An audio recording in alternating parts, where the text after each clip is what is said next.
Hello everybody, I'm Scott Vermeer and welcome back to the BHS Blue Book video series. Today we have the STEM department along with aviation, so we'll have Mr. Hanks and Mrs. Hightower. We're going to talk about all things STEM related, all the different courses and stuff that you can choose along the way, and then some of the other opportunities you have within that department as well. So to get us started, Mr. Hanks, you want to start us off, talk about some of the courses available? Sure. We have construction technology, we have engineering and computer science. The construction technology is our newest pathway. This year we have 2 classes. Next year we'll have a 3rd class. So construction technology starts off with an introduction to commercial and industry trade skills using power tools, hand tools, those sorts of things. And then the next one goes into more complex things and more trade-specific skills. And then Construction 3 will be the specialization phase where you pick a specific specialization and focus more in on one specific area in construction. Our engineering pathway has a handful of courses. They start off with engineering essentials. That's usually for freshmen if you're not sure if engineering is something that you're interested in. Engineering essentials is a good place to start and kind of get your feet wet, figure out what types of things are in that kind of course. There's no prerequisites for that class. Intro to Engineering and Design is the 2nd level course. That one does have a Algebra 1 prerequisite. You don't have to do engineering essentials first, and we have students that kind of know they want to go into engineering. That's their starting point. And that one starts off doing 3D modeling and lots of different engineering skills.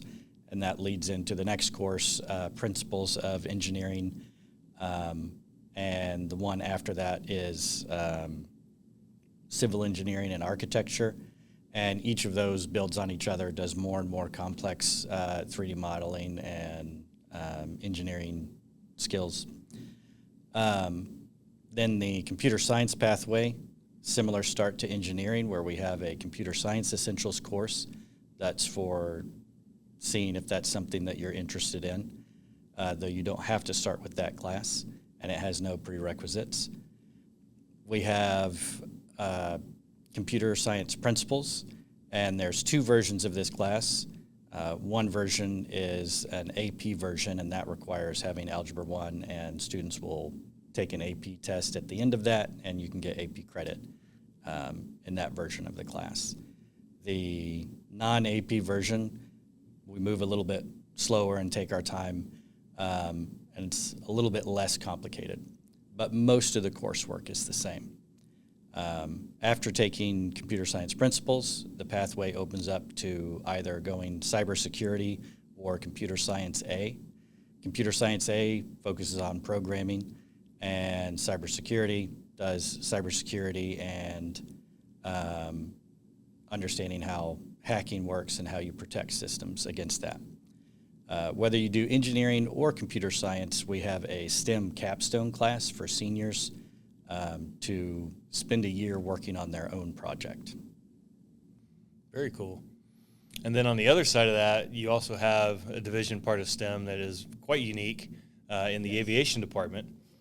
So Ms. Hightower, you want to tell us about the courses that you have in your department? Yeah, so we have Aviation 1, 2, 3, and 4.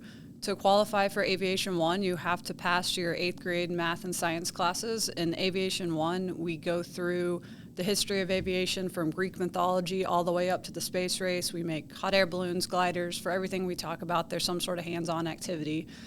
In Aviation 2, we get into aerodynamics, the 4 forces of flight, really how to fly an airplane. We do a lot of flight simulator activities with Aviation 2. Then when you get into Aviation 3, we talk about aviation weather theory, so what causes weather. We talk about weather services, how do pilots come up with or how do they get their weather information. Then from there, we go into reading aeronautical charts and cross-country flight planning. You get a chance to plot out a flight and fly the flight on the simulators. And then Aviation 4 for seniors gets into the business of aviation, the future of aviation, and some research capstone things where students will be creating their own aviation business along with that. In order to progress through all 4 years, you have to just pass the course before it to move on from there. Okay. So pretty straightforward. 1, 2, 3, 4. Yes. No jumping. Right, exactly. So outside of the courses, what opportunities do students have for extracurricular activities within this department? We have a student organization called TSA, Technology Student Association. Students can participate in that. We go to competitions throughout the year and various little conferences. Students typically pick 1 or 2 projects that they work on in TSA. For students that are very interested and very involved in TSA, there's a TSA class that can be taken as an elective. But the nature of the competitions is varied. Some of them are